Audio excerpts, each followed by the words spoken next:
우리가 올해 기도에 대해서 계속 살펴보고 있는데 기도에 대해서 한마디로 정의하자면 하나님의 뜻을 받는 자리다.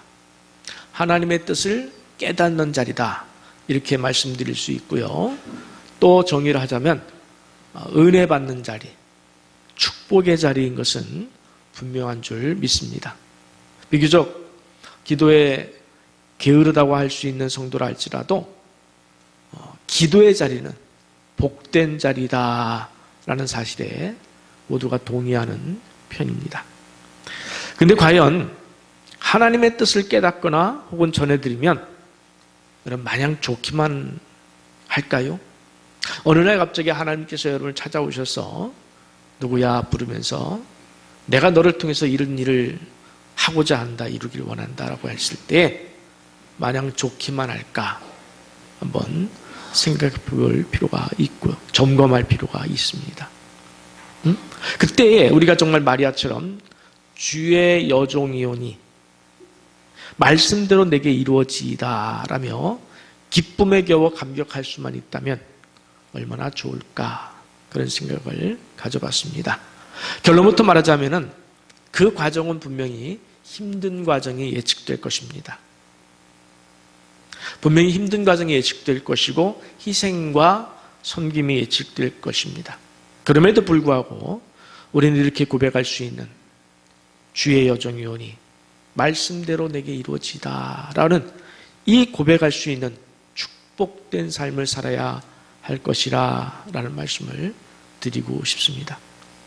이제부터 하나님의 뜻이 마리아에게 전해지고 또 성취되어져 가는 그 과정을 통해서 우리가 하나님의 부르심 앞에서 어떤 반응을 보여야 하고 또 하나님의 부르심은 또 어떻게 이루어지고 어떤 과정을 통해서 하나님께서 성취해 나가시는지를 보면서 오늘 우리가 하나님 말씀 앞에 어떻게 설 것이냐에 대해서 정리가 되기를 바랍니다. 26절은 여섯째 딸이란 말로 시작하고 있는데 이는 세례 요한이 나이 많은 어머니 엘리사벳이 나이가 많다고만 나와 있지 몇 살인지는 나와 있지 않은데 그 나이 많다는 표현은 무슨 얘기냐면 여자로서 임신할 수 없다, 그런 표현으로 보기도 합니다. 엘리사벳에게 임신이 됐어요. 세례 요한이. 그로부터 여섯째 딸, 그로부터 6개월이 지난 시기다, 이런 표현입니다. 그때 하나님께서 천사 가브리엘을 마리아에게 보내십니다. 천사가 전하길 은혜를 받은 자여 평안할지어다 주께서 너와 함께 하시도다 라고 합니다. 여러분 같으면 어떠실까요? 믿음이 좋고 또 언제라도 난 정말 천사를 만나고 싶다, 만날 준비가 되어 있어서 천사가 와서 말을 하면 즉시로 아멘 할렐루야, 아멘 할렐루야, 드디어 오셨군요, 그렇게 하실지 모르지만 마리아는 당황했어요. 마리아는 심히 당황했어요. 당연하지 않습니까? 자그마치 천사예요. 저라도 엄청 당황했을 것 같아요. 정신을 못 차렸을 것 같아요. 그가 은혜를 받은 자여 평안할지어다 주께서 너와 함께 하시는도다 라고 말했지만은 아마도 그 말이 제대로 들리기나 했을까 싶습니다. 여러분 가운데 속으로 마리아는 얼마나 좋을까? 천사가 직접 찾아와서 은혜를 베풀고 평안을 베풀고 축복해 주시니 여러분 부러워하실 분이 계셔야 하는데 지금 얼굴을 보니까 제가 볼 때 부러워하는 눈빛은 아닌 것 같아. 부러워하는 눈빛까지는 아닌 것 같은데 진짜 이런 상황이 만약에 우리에게 되어지기를 하나님께서 나를 찾아와서 말씀하시고 내게 하나님의 뜻을 말씀하시기를 기다리는 마음에서라면 우린 정말 부러워해야 돼요. 슈베르트의 성모 마리아, 아베 마리아 라는 곡을 보면은 복된 여인이여 라고 하잖아요. 복된 여인이여. 하나님의 찾아오심은 복이에요. 복이라. 그래서 우리도 그것을 사모해야 될 줄 믿습니다. 그렇잖아요. 자그마치 하나님께서 천사를 누구에게? 나에게 보낸 거예요. 나에게 보내시고 말씀하시는 것이니 여러분 얼마나 감격스럽습니까? 당황한 마리아가 천사에게 전합니다. 본문 31절부터 33절 말씀을 보겠습니다. 보라, 네가 잉태하여 아들을 낳으리니 그 이름을 예수라 하라. 그가 큰 자가 되고 지극히 높으신 이의 아들이라 일컬어질 것이요 주 하나님께서 그 조상 다윗의 왕위를 그에게 주시리니 영원히 야곱의 집을 왕으로 다스리실 것이며 그 나라가 무궁하리라. 아멘. 제가 마리아였다면은 내가 지금 무슨 이야기를 듣고 있는 것이지? 아마 정신줄을 놓았을 정도로 사실은 엄청난, 어마무시한 그런 내용이 지금 천사로부터 전해지고 있다는 사실이에요. 첫째로, 내가 잉태하여 아들을 낳는다. 그 이름을 예수라 하라. 아마 예수라 하라라는 것은 귀에 들어오지도 않고 네가 잉태하여라는 이 잉태라는 말에 완전히 패닉이 됐을 것 같아요. 놀라 자빠졌을 것 같아요. 왜냐하면 마리아는 아직 남자를 모르는 상태였습니다. 더군다나 요셉이란 청년과 정혼한 상태에서 잉태라니요. 들어본 적도 없고, 그죠? 상상도 못했던 일이죠.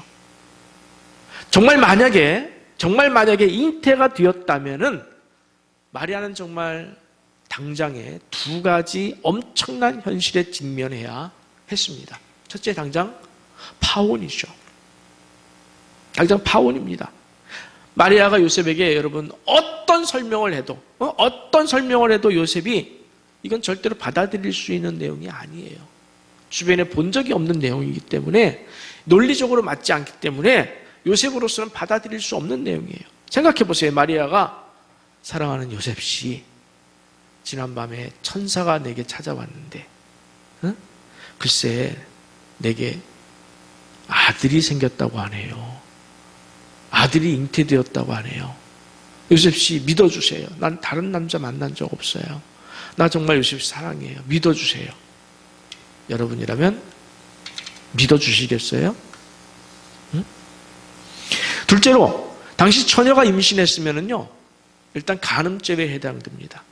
그래서 돌에 맞아 죽어요. 먼저 요셉이나 또는 그 가족이 먼저 돌을 던집니다. 그러면 동네 사람들이 함께 돌을 던져서 죽을 때까지 돌을 던져 죽습니다.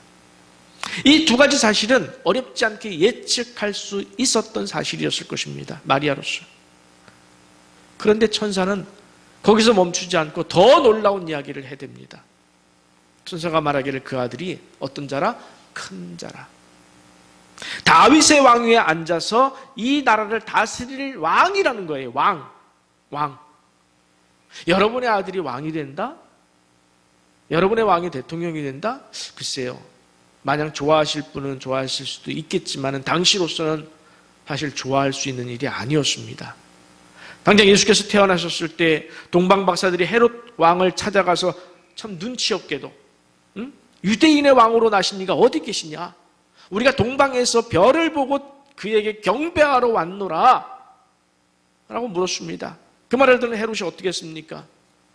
베들레헴과 그 지경에 있었던 모든 2살 아래의 아기들을 죽여버렸지 않습니까? 천사는 지금 마리아에게 이것이 너를 향하신 하나님의 뜻이라고 말하고, 마리아는 지금 얼마나 무서운 상황인지 대충 짐작을 하고 있었을 거예요. 얼마나 두려웠을까요? 얼마나 인정하고 싶지 않았을까요? 그래서 천사에게 자기의 생각을 이제 얘기를 합니다. 나는 남자를 알지 못하는데 어찌 이 일이 일어나겠습니까? 근데 천사가 더욱 놀라운 대답을 해요. 이번에는 성령이 내게 임하시고 지극히 높으신 이의 능력이 너를 덮으시리니 이름으로 나실 바 거룩한 이는 하나님의 아들이라 일컬어지리라. 뭐 성령이 어쩌고 저쩌고 하는 말까지는 그렇다고 쳐요. 마지막에 그가 누구라? 하나님의 아들이라는 거예요. 하나님의 아들이라. 그 아기는, 내가 지금 잉태하는 아기는 하나님의 아들이라 도저히 믿을 수 없어 놀라 자빠질 일 아니겠습니까? 응? 여러분, 마리아로서는 이건 두렵고 놀랍고 신기하고 믿어지지 않는 이야기입니다. 꿈이길 바라면서 계속해서 자기 볼을 꼬집었을 것 같아요. 그러나 이건 엄연한 꿈이 아니라 현실이었습니다. 그러면서 천사가 말하기를 내 친족 엘리사벳도 늙어서 아들을 배었느니라. 임신할 수 없는데 하나님께서 그에게 임신을 시켰느니라. 그런 뜻이죠. 본래 임신하지 못한다고 알려진 네가 이미 6달이 되었다. 가서 보라. 라고 하면서 그 다음에 또 굉장히 중요한 말을 합니다. 37절 말씀 함께 보겠습니다. 대저 하나님의 모든 말씀은 능하지 못하심이 없느니라. 대저 하나님의 모든 말씀은 하나님은 능하지 못하심이 없느니라. 아멘. 마리아는 이 말씀 한마디로 자신의 모든 생각과 뜻을, 염려와 근심을, 두려움을 정리해버렸어요. 성경에 보면은 이 말씀 다음에 마리아가 고백을 합니다. 주의 여정이오니 말씀대로 내게 이루어지이다.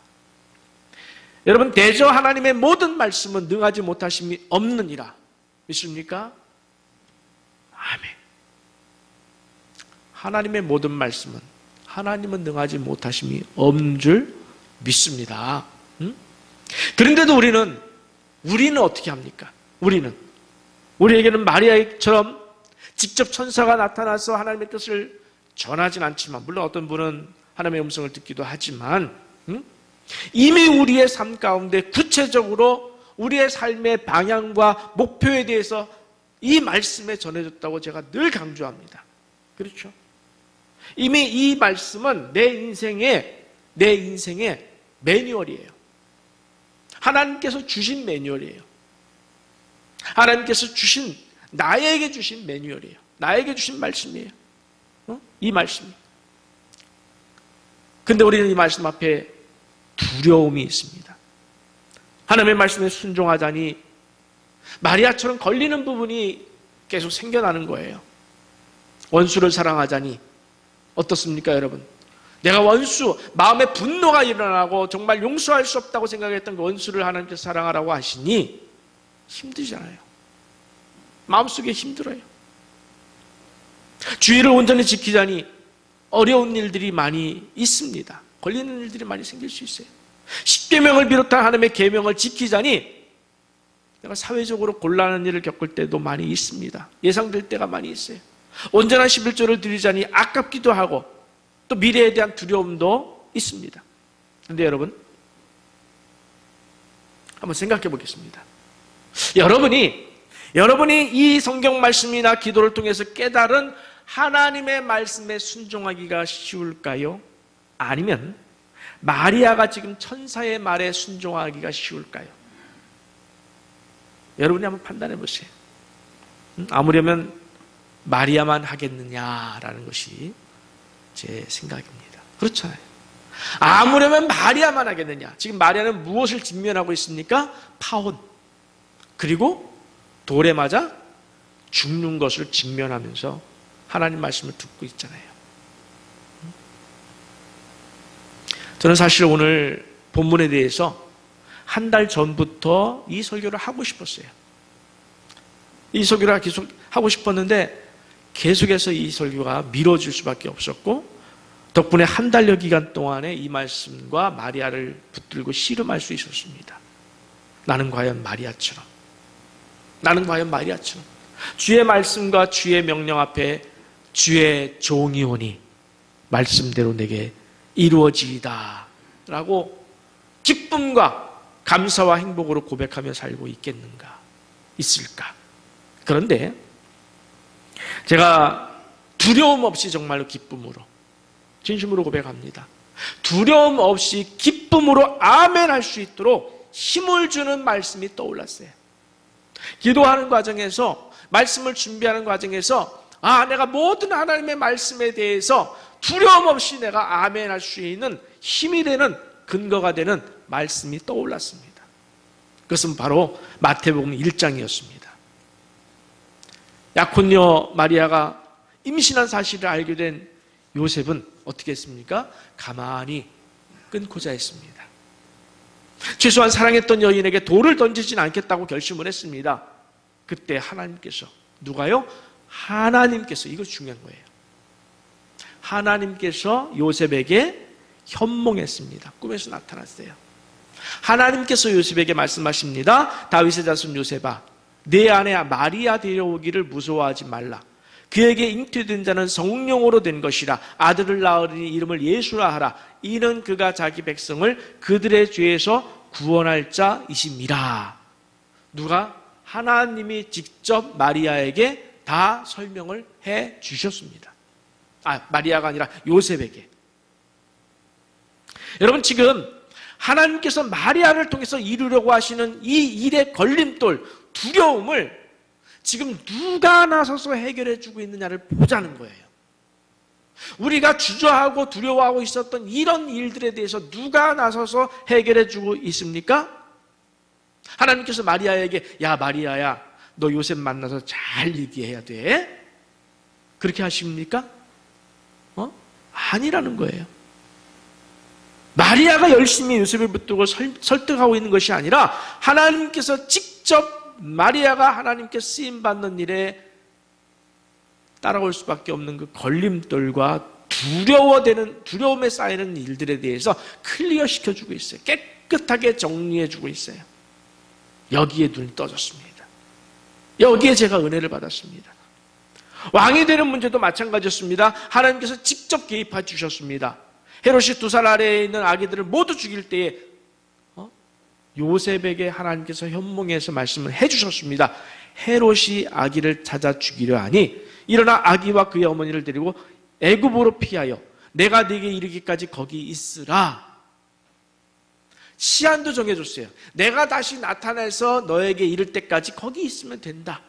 가라. 그러면 요셉 입장에서 어떻게 하면 되는 거예요? 가면 되는 거예요. 가서 기다리면 되는 거예요. 그리고 시간이 지나서 헤롯이 죽었습니다. 그때에 하나님께서 또 요셉에게 현몽에서 가르쳐 주십니다. 일어나 아기와 그의 어머니를 데리고 이스라엘 땅으로 가라. 아기의 목숨을 찾던 자들이 죽었느니라. 그럼 요셉은 어떻게 하면 되는 거예요? 일어나 다시 올라가면 되는 거예요. 지금 마리아와 요셉이 하나님에게 쓰임받는 일에 누가 주관하고 있고 누가 앞장서서 이루고 계십니까? 하나님. 하나님이 이 일을 다 이루고 계시다는데 우리는 크게 힘을 얻고 위로를 받고 은혜를 받아야 될 줄 믿습니다. 이것이 바로 오늘 설교의 핵심이에요. 여러분, 하나님의 임재가 기쁘면서도 오히려 두렵습니까? 하나님께 순종하는 것이 두렵고 주저하십니까? 여러 가지 복잡한 계산에 하나님의 말씀에 불순종하고 계십니까? 마리아는 그 복잡하고 두려운 마음을 어떻게 이겨낼 수 있었습니까? 어떻게 이겨낼 수 있었어요? 대저 하나님의 모든 말씀은 능하지 못하심이 없느니라. 하나님의 말씀은, 하나님은 능하지 못하심이 없는 줄 믿습니다. 하나님은 천지 만물을 창조하신 분이시고 우주의 운행자이시고 인생의 생사화복을 주관하시는 분이시고 온 만물을 통치하시는 그 하나님이심을 내가 믿습니다. 이렇게 가고 나니까 마리아는 모든 상황이 한꺼번에 정리가 되어버린 거예요. 다 받아들일 수 있었고 결심했고 실행했고 순종할 수가 있었습니다. 그래서 고백할 수 있었습니다. 주의 여정이오니 주의 말씀대로 내게 이루어지이다. 이 고백은 너무도 놀라운 고백이에요. 너무도 놀라운 고백이에요. 여러분, 우리는 주님의 종입니다. 주님의 종입니다. 이 말은 무슨 뜻이냐면 주께서 모든 일을 이루실 줄 믿습니다라는 뜻이에요. 주의 이루실 일을 나는 따라가겠습니다라는 뜻이에요. 주님께 내 삶의 주권을 인정해 드리겠습니다라는 고백이에요. 주의 여정이오니, 나는 주님의 종이오니, 내 생사 여탈권도 하나님께 있으니. 말씀과 기도를 통해서 받은 하나님의 뜻에 순종하는 데 있어서 아무리 계산되지 않고 아무리 어렵고 아무리 곤란한 문제가 예상된다 할지라도 여러분, 우리는 하나님의 종이에요. 하나님의 종임을 잊지 않으셔야 해요. 무슨 뜻인가 하면 하나님은 그 일은 내가 이루리라는 거예요. 내가 하리라. 우리에게 미루지 아니하셔요. 하나님은 비겁하게 어려운 일을 우리에게 미루지 아니하셔요. 네가 가서 요셉에게 잘 말해봐라. 이러지 아니하셔요. 내가 하리라. 내가 이룰 터니 너는 그저 순종하고 따라만 와라. 그것이 성경에서 우리에게 주시는 메시지예요. 그래서 마리아가 주의 여종이오니 말씀대로 내게 이루어 주었어 고백할 수 있게 된 겁니다. 구약의 요나는 하나님의 부르심을 받고 어떻게 했습니까? 자기 생각에 빠졌어요. 자기가 하려고 생각했어요. 그러다 보니까 스텝이 꼬이고 말한 겁니다. 어떻게 했습니까? 결국 하나님에게 등을 보이고 말았지 않습니까? 하나님의 명령과 말씀을 내가 이루려고 하면 스텝이 꼬이게 돼 있어요. 두려움이 앞서고 편견이 앞서고 자기의 죄성이 그 안에 개입되고 도망갔지 않습니까? 여러분 롯의 사위들을 기억하죠?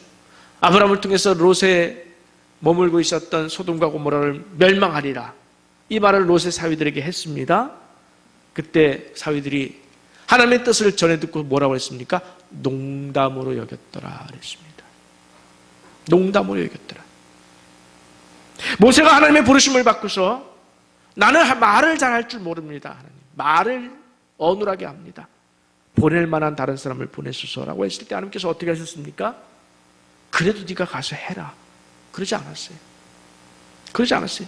네가 가서 바로와 싸워라. 싸워서 이겨라. 그러지 않으셨어요. 어떻게 하셨습니까? 가라. 가면은 거기에서 네 형 아론을 만나리라. 그는 말을 잘하니 그가 말하리라.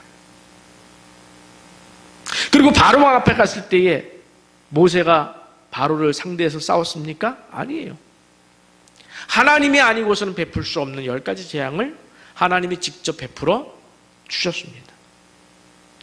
홍해가 가로막고 있었습니다. 모세가 무엇을 했습니까? 단지 기도했을 뿐이에요. 그랬더니 홍해가 갈라졌습니다. 양식이 떨어졌습니다. 하늘에서 만나가 내렸습니다. 물이 떨어졌습니다. 반석에서 물이 나왔습니다. 애굽의 병사들이 쫓아옵니다. 불기둥과 구름기둥이 애굽의 병사들을 막아 섰고 광야에서는 낮에는 구름기둥으로 밤에는 불기둥으로 자기 백성을 보호하신 그 하나님의 능력 다 누가 하셨습니까? 모세입니까? 하나님이잖아요. 하나님이 하시려는 일을 누가 하시고 있습니까? 모세가 하고 있습니까? 아니라는 거예요. 하나님이 하십니다. 하나님은 당신이 하시려는 일을 모세에게 맡겨놓고 네 능력으로 하라 이러지 않는다는 거예요. 맡겨주시고 순종하면 누가 하리라? 내가 하리라. 여러분 세상의 가치와 기준으로 볼 때 분명히 하나님께서 우리에게 원하시는 일들은 대부분이 좁은 문이에요. 우리가 볼 때 화려하고 편한 문은 아니에요. 고난이고 어려움이 예상될 수밖에 없는 일들입니다. 세상이 결코 환영해 주는 일들이 많지가 않습니다. 거의 세상이 우리를 적대시하는 일들이에요. 그러나 그 일을 이루시는 존재는 내가 아님을 다시 한번 확인하고 말씀을 통해서 하나님께서 내게 말씀하시는 이 모든 명령을 이루는 것은 내가 아니었구나. 내가 이루길 원치 아니하시는구나. 내 능력으로 하는 것이 아니었구나. 하나님이 하시구나. 이 일을 직접 이루시는 분은 하나님이심을 보시고 그저 나는 순종한 뿐임을 그저 순종할 뿐이에요. 하나님이 원하시는 건 그거예요. 순종. 가라. 네, 가겠습니다. 오라. 네, 오겠습니다. 내일 일을 염려하지 말라. 네, 내일 일을 염려하지 않겠습니다. 오늘 지금 이 순간 나만 의지하라. 네, 주님만 의지하고 순종하겠습니다. 하나님이 원하시는 건 바로 이거예요. 내가 하려고 하니까 자꾸 두려운 마음이 들고 주저하게 되고 계산하다 보니까 내일에 대해서 염려와 두려움에 쌓이고 결국 불순종하고 하는 악순환이 빠지는 거예요. 아닙니다. 오늘 본문을 통해서 여러분 정확하게 정리했으면 좋겠습니다. 하나님께서 마리아에게처럼 내 인생 가운데서도 하나님의 뜻을 직접 이루실 줄 믿습니다. 직접 하나님께서 일하실 줄 믿습니다. 이제 그 믿음을 갖고 순종하겠습니다. 하나님의 마음을 좀 깨달았으면 좋겠어요. 오늘 나를 향하신 하나님의 마음, 그것은 바로 순종밖에 없는 줄 믿습니다. 그러면 우리가 정말 소원할 수도 없는 엄청난 하나님의 하시려는 일 속에서 우리가 쓰임받게 될 줄 믿습니다. 진정으로 말씀과 기도를 통해서 주시는 그 하나님의 뜻 앞에서 이제는 더 이상 주저하거나 두려워하지 마시고 계산하지 마시고 하나님의 모든 말씀은 능하지 못하심이 없느니라 라고 하는 이 천사의 말을 믿고 마리아처럼 주의 종이 오니 말씀대로 내게 이루어지이다 라며 순종하며 오직 하나님 앞으로만 나아가시는 여러분 모두가 되시기를 간절히 축원합니다.